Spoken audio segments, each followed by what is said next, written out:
First thing I'm going to do here is multiply by x minus 1. Always get rid of fractions by multiplying by the bottom of a fraction, okay, which means the left-hand side just becomes 5x minus 7.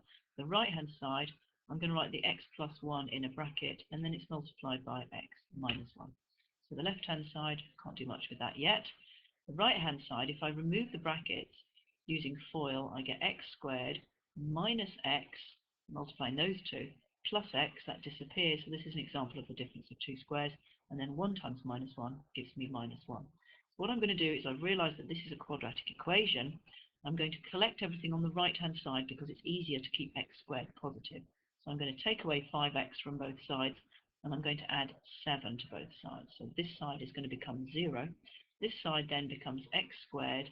I'm going to write it in the order that I want it to be. And then minus 1 plus 7 is 6. So there's my quadratic equation. Usually I'd have 0 on the right, but it doesn't really matter.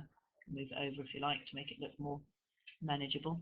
So to solve the quadratic equation, we know we're going to have to factorize. If the question had said, giving your answer to 3 significant figures, that would tell us we needed to use the quadratic formula.